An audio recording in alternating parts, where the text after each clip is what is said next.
అందరికీ శనార్థులు. ఎట్లున్నారు అందరూ? మంచిగున్నారు కదా.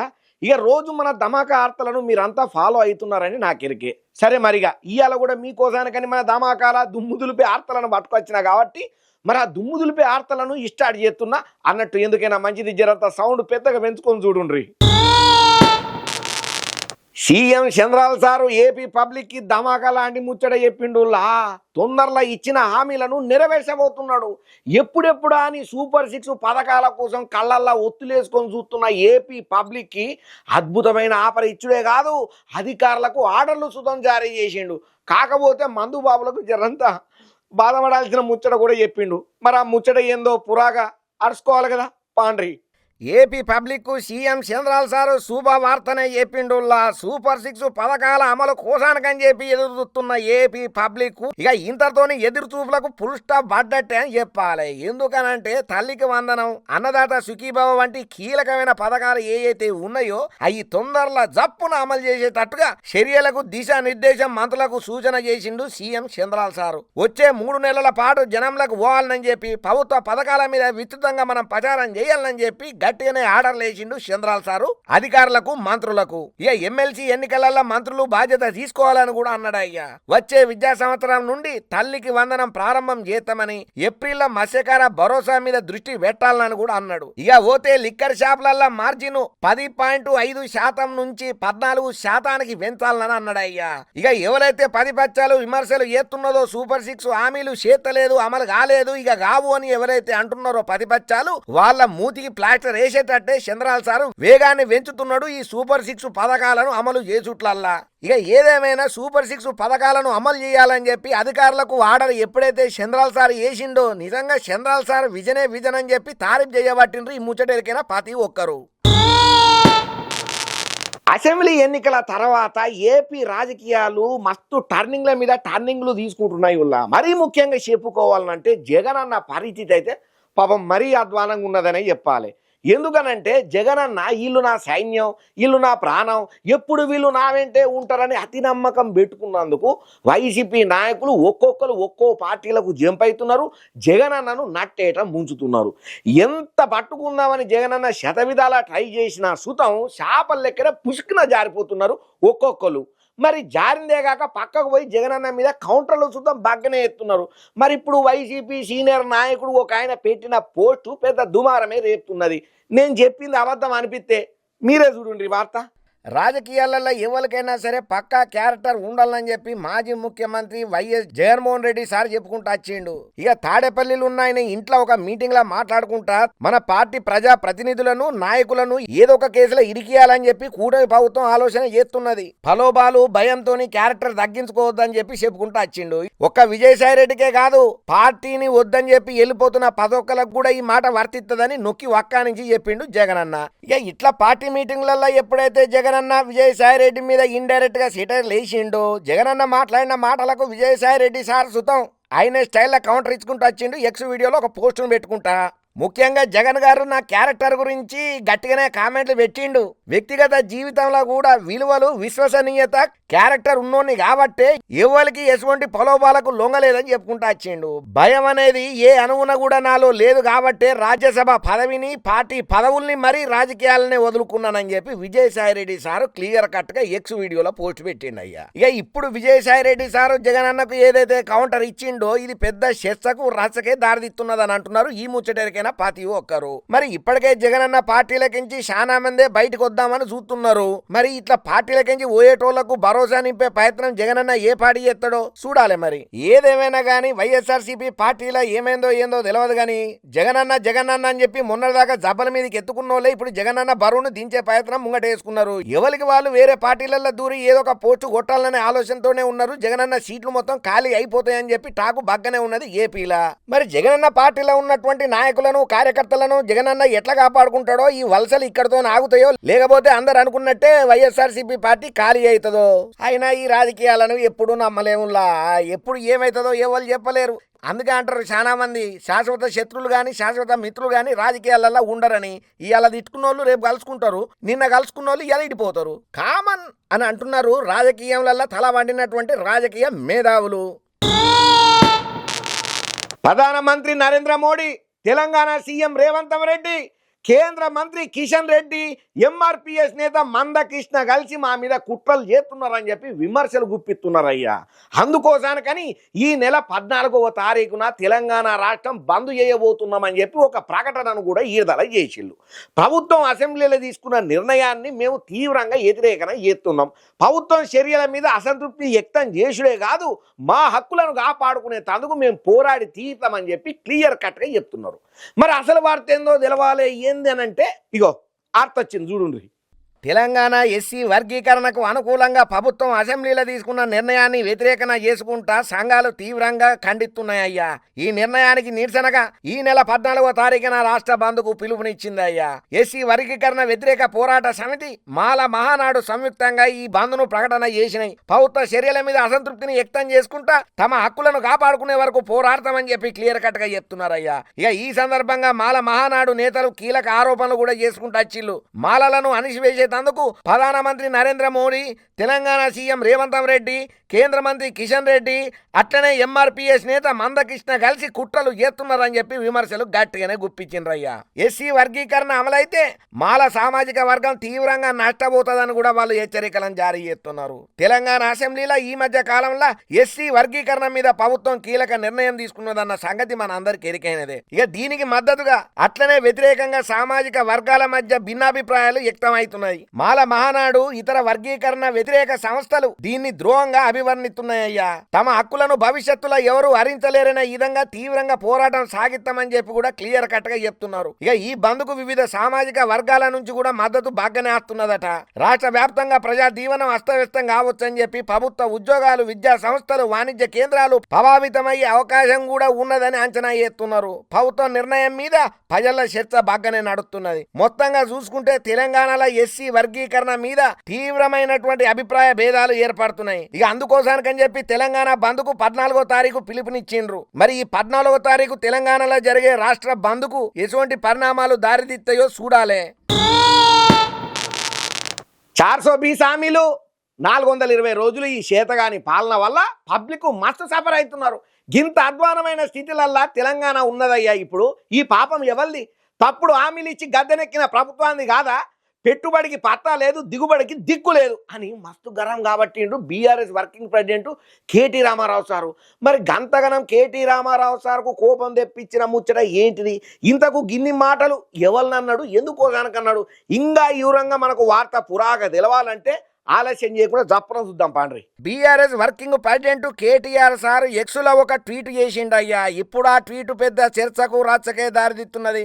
మరి గంతగనం కేటీ రామారావు సారు ఏం ట్వీటిండు, ఏందా ముచ్చట, ఎవరి గురించి అన్నాడు, ఏమా కథ అంటే ఈ వార్త పురాగా ఇనుండ్రి. 420 అబద్ధపు హామీల పాపం, 420 రోజుల శాతగాని పాలన శాపం అనుకుంటా వచ్చిండు BRS working president KT Rama Rao sir. ఫలితంగా మాటలకందని మహా విషాదం. తెలంగాణ చెల్లించిన భారీ మూల్యం 420 మంది రైతన్నల బలన్మరణం అని అనుకుంటూ వచ్చిండు. అసమర్థులు అధికారం పీఠమెక్కి అన్నదాతలను బలిపీఠం ఎక్కిస్తున్నారని చెప్పి కన్నీటి సేద్యం చేయలేక భూములున్న కర్షకులే కాదు కౌలు రైతులు పిట్టల్లా రాలిపోతున్నారు. దేశానికే వెన్నెముకైన రైతులకు కుటిల కాంగ్రెస్ పాలనల వరుస ఎన్ని పోట్లు, ఓట్ల నాడిచ్చిన హామీలకు లెక్కలేనని తూట్లు ఓడిసిండ్రని చెప్పుకుంటా వచ్చిండు.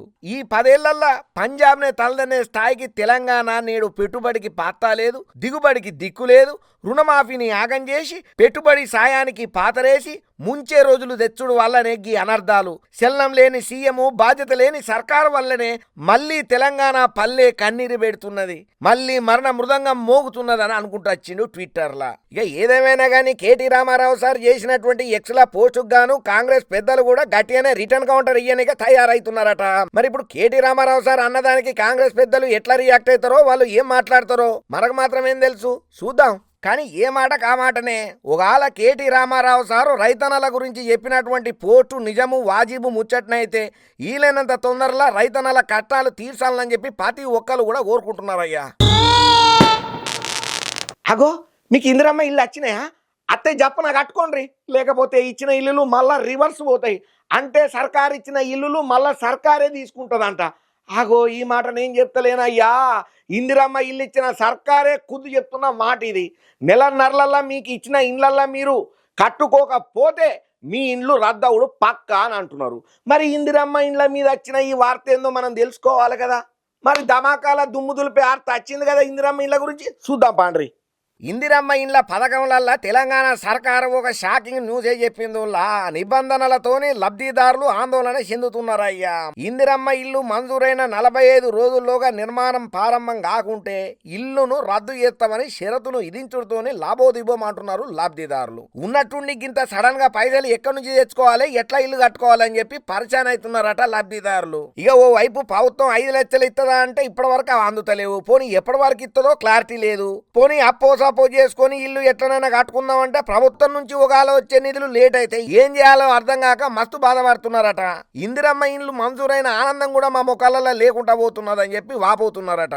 ఇక ఇందిరమ్మ ఇండ్ల పథకం ముచ్చటకత్తే మొదటి దశలో 4.5 లక్షల ఇండ్లు ఇస్తామని చెప్పి ప్రకటన చేసింది. ఇక కొన్ని ఊర్లలో కొందరు లబ్ధిదారులను ఎంపిక చేసి మంజూరు పత్రాలను కూడా పంపిణీ చేసింది అయ్యా సర్కారు. పునాదులు నిర్మించిన తర్వాత 1 లక్ష, స్లాబు పడ్డ తర్వాత 2 లక్షలు, మిగిలిన పనులు పూర్తయిన తర్వాత ఇంకో 2 లక్షలు విడుదల చేస్తామని చెప్పుకుంటా వచ్చింది. కానీ మంజూరు పత్రాలు అందిన 45 రోజుల్లోగా నిర్మాణం ప్రారంభం చేయకపోతే ఇల్లు రద్దు చేస్తామని చెప్పి అధికారులు చెప్తున్నారు. ఇక ఈ నిబంధనలే పేదల పాలిట శాపంగా మారుతున్నాయ్యా. పునాది వరకు నిర్మించేందుకే కనీసం 2 లక్షల వరకు ఖర్చు అవుతుంది కదా. నిరుపేదలు ఇంత భారీ మొత్తాన్ని సమకూర్చుడంటే ఎంత కష్టంతో కూడుకున్న పని. అరే ఇప్పటికిప్పుడు అప్పెట్లా ఊడుతుంది, ఇచ్చేటోడు ఎవడు? మరి కట్టుకోకపోతే 45 రోజులలో ఇచ్చిన ఇల్లును రిటర్న్ తీసుకుంటామని అంటున్నారు కదా, ఎట్లయితుంది ఇదని చెప్పి మస్తు బాధపడుతున్నారట ఇందిరమ్మ ఇండ్ల లబ్ధిదారులు. అయితే కేంద్ర ప్రభుత్వం ప్రధానమంత్రి ఆవాస్ యోజనతో అనుబంధంగా రాష్ట్రంలో ఇందిరమ్మ ఇండ్ల పథకాన్ని అమలు చేస్తామని చెప్పి ముఖ్యమంత్రి రేవంత్ రెడ్డి సార్ చెప్పిండు. రాష్ట్రానికి 20 లక్షల ఇల్లు మంజూరు చేయాలని చెప్పి కేంద్రానికి విజ్ఞప్తి కూడా చేసిండు. కానీ ఎన్ని ఇండ్లు మంజూరు చేస్తున్నదో, ఎన్ని నిధులు ఇస్తున్నదో ఢిల్లీ పెద్దల నుంచి క్లియర్ కట్ గా ఒక సమాధానం అయితే ఇప్పటి వరకు రాలేదు. ఒకవేళ కేంద్రం ఇవ్వకపోయినా రాష్ట్ర ప్రభుత్వమే లబ్ధిదారులందరికీ మొత్తం 5 లక్షలు ఇస్తుందా అని లబ్ధిదారులకు ఏం చేయాలి, ఈ పరిస్థితి నుంచి ఎట్లా బయటపడాలి, అప్పు తెచ్చి ఇల్లు కట్టుకోవాలనా లేకపోతే వచ్చిన ఇల్లును రద్దు చేస్తామంటే సపదాకా నీళ్ళు నవ్వుకుంటా కూర్చోవాలనా అని ఏం అర్థం కాక డైలామాలు ఉన్నారట ఇందిరమ్మ ఇండ్ల లబ్ధిదారులు. ఇంత జటిలమైనటువంటి సమస్యను ఉన్నట్టుండి సర్కారు పెద్దలు ఏ నిర్ణయం తీసుకొని లబ్ధిదారులకు లాభం అయ్యేటట్టు చూస్తారో. ఇక ఏదేమైనా సర్కారు పెద్దలే పెద్ద మనసు చేసుకొని ఏం ఆలోచన చేస్తారో చూద్దాం. చింతపండు నవీన్ కుమార్ అంటే ఎవరు గుడక అంత జప్పున ఎరకబట్టారు కానీ తీన్మార్ మల్లన్న అంటే మాత్రం ఇట్టే ఎరకబడతారు అయ్యా ప్రతి ఒక్కరు. అయితే ఈ తీన్మార్ మల్లన్న కాంగ్రెస్ పెద్దల కోపానికి బాగానే గురైండట. ఈయన చేసిన పని మీద హైకమాండ్ షాక్ ఇచ్చుడే కాదు, మస్తు గరం మీద కూడా ఉన్నదట. ఇక ఈ ముచ్చట ఏదైతే ఉన్నదో అది ఇప్పుడు పెద్ద రచ్చకు చర్చకే దారితీస్తున్నది. మరి అసలు స్టోరీ తీన్మార్ మల్లన్న గురించి పురాగా తెలవాలంటే వార్త తీసుకొచ్చిన మీకోసానికే చూడుండ్రి. ఇక ఎప్పుడు కాంట్రవర్సీ కామెంట్లతోని వివాదాలకు కేర్ ఆఫ్ అడ్రస్ గా ఉన్నటువంటి ఎమ్మెల్సీ తీన్మార్ మల్లన్న గదేనుల్లా చింతపండు నవీన్ కుమార్ అంటారు కదా, ఆయనకు కాంగ్రెస్ పార్టీ పెద్ద శాఖే ఇచ్చింది. ఒక సామాజిక వర్గాన్ని దూషించుడే కాకుండా కాంగ్రెస్ పార్టీకి వ్యతిరేకంగా సీఎం రేవంత్ రెడ్డి మీద అడ్డగోలుగా మాటలు అనుడుతోని లేనిపోని సెటైర్లు ప్రభుత్వం మీద ఏసుడుతోని కాంగ్రెస్ పార్టీ ఈ శాఖను ఇచ్చింది అన్నట్టు. ఇంతకు ఏందయ్యాగా శాఖనంటే కాంగ్రెస్ పార్టీ క్రమశిక్షణ సంఘం మల్లన్నకు నోటీసులను పంపింది. ఫిబ్రవరి 12వ తేదీలోపు నువ్వు వివరణ ఇయ్యాలని చెప్పి కాంగ్రెస్ పెద్దలు ఆ నోటీసులో తెలియవలసిండ్రు. ఇక పార్టీ అగ్ర నాయకత్వం దిశా నిర్దేశంతో బీసీలకు సంబంధించిన కులగణన చేపట్టినట్లు కాంగ్రెస్ పార్టీ క్రమశిక్షణ సంఘం జారీ చేసిన నోటీసులలో ఇరకబట్టింది. అత్యంత ప్రతిష్టాత్మకంగా చేపట్టినటువంటి ఈ బీసీ కులగణన మీద ఇష్టారీతిగా మాట్లాడు తీన్మార్ మల్లన్నకు తగదని చెప్పి బీసీల అంశంలో పార్టీ లైన్ దాటి మరి ప్రవర్తన చేసిండు కాబట్టి ఈ కఠిన చర్యలు తీసుకుంటున్నామని చెప్పి దీని మీద వివరణ ఇయ్యాలని చెప్పి మీరు కాంగ్రెస్ పార్టీ బీ ఫారం మీద వరంగల్, ఖమ్మం, మహబూబ్ నగర్ పట్టభద్రుల్లో ఎమ్మెల్సీగా గెలిచిన విషయాన్ని మర్చిపోతున్నారు అనుకుంటా సురకలు కూడా వేసిందయ్యా తీన్మార్ మల్లన్నకు. ఇక దీనికి గాను మీరు సరైన వివరణ ఇయ్యకపోతే కాంగ్రెస్ పార్టీ పెద్దలు మాత్రం తీన్మార్ మల్లన్న పనితీరు మీద గట్టిగానే చర్యలకు రెడీ అవుతున్నారట. ఇంకో పక్కన తీన్మార్ మల్లన్న కూడా తుమ్మితే ఊడిపోయే ముక్కు నాకెందుకు అన్నట్టుగా ఉంటే ఉంటది, పీక్తే వీక్తది అన్నట్టుగా కూడా ఆయన ప్రవర్తన ఉన్నదని అంటున్నారు. రాజీనామా చేయబోతున్నాడనే పుకార్లు కూడా సోషల్ మీడియాలో షికార్లు చేస్తున్నాయ్యా. ఏదేమైనా తీన్మార్ మల్లన్న కులగణన మీద ఈ తీరుగా మాట్లాడుతోని హైకమాండ్ అయితే మస్తు గరానికి వచ్చిందట. ఇక కంపల్సరీ ఈయన మీద యాక్షన్ తీసుకుంటేనే ఇంటాడు ఈయన మాట, లేకపోతే ఈనడనే ఆలోచన కూడా బాగానే చేస్తున్నదట హైకమాండ్. మరి హైకమాండ్ పంపించినటువంటి నోటీస్కు తీన్మార్ మల్లన్న ఎట్లా రియాక్ట్ అవుతాడో, లేకపోతే పార్టీనే మారి వేరే పార్టీలకు జంప్ అవుతాడో, ఇక అది ఇది కాకపోతే రోజుకొక టీవీలలో డిబేట్ పెట్టుకుంటా లైవ్లు నడిపించుకుంటేనే సప్పుడు దాకా ఉంటాడో మనకు మాత్రం ఏం తెలుసు, చూద్దాం. హైదరాబాదు మెట్రో ఇంకో ఘనత సాధించిందయ్యా. 2024 సంవత్సరానికి గాను 8 గోల్డ్ గార్డెన్ అవార్డులు, ఒక రోలింగ్ ట్రోఫీని అందుకున్నది. ఇట్లా తీసుకుడు ఈ కొత్తేం కాదు, 6వ సారంట. ఇప్పుడు ఈ ముచ్చట ఏదైతే ఉన్నదో తెలిసిన వాళ్ళు అయితే మస్తు హ్యాపీగా ఫీల్ అవుతున్నారు. అటు మెట్రో ఆఫీసర్లు, అందులో ప్రయాణం చేసే ప్రయాణికులు కూడా. ఇంకా ఈ విధంగా మన మెట్రోకు సంబంధించిన వార్త పురాగా పట్టుకొచ్చిన మీరే చూడుండ్రి. ఇప్పుడు నేను చెప్పబోయేది మన హైదరాబాద్కు సంబంధించినటువంటి ఒక జబర్దస్త్ ముచ్చటుల్లా. హైదరాబాద్ మెట్రో ఒక అద్భుతమైనటువంటి ఘనతను సాధించింది. 2024 సంవత్సరానికి గాను బెస్ట్ ల్యాండ్స్కేప్ గార్డెన్ విభాగంలో 8 గోల్డ్ గార్డెన్స్ అవార్డులు, ఒక రోలింగ్ ట్రోఫీని అందుకున్నదయ్యా. ఇక తెలంగాణ ఉద్యానవన శాఖ నిర్వహణం చేసినటువంటి గార్డెన్ ఫెస్టివల్ 2024లో హైదరాబాద్ మెట్రో రైల్ లిమిటెడ్ ఈ అవార్డును అందుకున్నదయ్యా. బ్లూ, రెడ్, గ్రీన్ లైన్లలో ఉన్నటువంటి మొత్తం 57 మెట్రో స్టేషన్లల్లో అత్యుత్తమ నిర్వహణకు 8 గోల్డ్ గార్డెన్స్ రోలింగ్ ట్రోఫీ అందుకున్నది. హైదరాబాద్ మెట్రో ఈ అవార్డులను అందుకున్నాడు వరుసగా ఇది 6వ సంవత్సరం. హైదరాబాద్ పబ్లిక్ గార్డెన్ లో జరిగినటువంటి కార్యక్రమంలో ఉద్యానవన శాఖ డైరెక్టర్ షేక్ యస్మిన్ బాషా హెచ్ఎంఆర్ఎల్ కు రోలింగ్ ట్రోఫీని అందించిండయ్యా. ఫిబ్రవరి 4వ తేదీన హైదరాబాద్ మెట్రో రైల్ లిమిటెడ్ తరఫున senior horticulture officer Sainath Sunkara చేతుల మీదుగా అవార్డును అందుకున్నారయ్యా. ఇక హైదరాబాద్ మెట్రో రైలు లిమిటెడ్ ఎండి ఎస్విఎస్ రెడ్డి మాట్లాడుకుంటా మెట్రో స్టేషన్లు, రూఫ్ టాప్ గార్డెన్లలో పచ్చదనాన్ని సృష్టించినందుకు గాను మెట్రో రైలుకు అవార్డులు వచ్చినాయని చెప్పుకుంటా వచ్చిళ్ళు. ఏదేమైనా హైదరాబాద్ మెట్రోకు 8 అవార్డులు వచ్చినాయంటే తెలంగాణ రాష్ట్రం మొత్తం గర్వించదగ్గ ముచ్చట అని చెప్పి చాలా మంది సపర్లు కొట్టబట్టిళ్ళు ఈ మెట్రో సంగతి ఎరికైన తర్వాత. ఈయనంతా మంచిగానే ఉన్నాయి కానీ మరి అప్పుడప్పుడు స్టేషన్లకు రాకముందే బండి మధ్యలో ఆగిపోతున్నది సార్, టెక్నికల్ ప్రాబ్లంలతోటి. మీకు దండం పెట్టి కడుపులో తలకాయ పెడితే గా టెక్నికల్ ప్రాబ్లంలు కూడా లేకుండా చూస్తే మంచిగా ఉండని చెప్పి దినం మెట్రోలో ప్రయాణం చేసే ప్రయాణికులు కామెంట్లు పెట్టుకుంటా రిక్వెస్టింగ్లు చేసుకుంటున్నారయ్యా. అబ్బా చూసిండ్రు కదా మన ధమాకా వార్తలను ఎట్లున్నాయి, మస్తున్నాయిలే. ఇంగిన్ని మంచి మంచి వార్తలతో మళ్ళీ కలుతూనే ఉంటా. అప్పటిదాకా చూస్తూనే ఉండుండ్రి మన మెగా 9 టీవీని. అన్నట్టు చెప్పుడు మర్చిపోయినా, మన ధమాకా దుమ్ము దులిపే వార్తలు మీకు నచ్చినాయి కాబట్టి ఈ వీడియోను లైక్ చేయండి, షేర్ చేయండి, కామెంట్ కూడా పెట్టుండ్రి. అట్లనే మన మెగా 9 ఛానల్ను సబ్స్క్రైబ్ చేసుకుని మర్చిపోకుండ్రి. ఉంటాం మళ్ళా.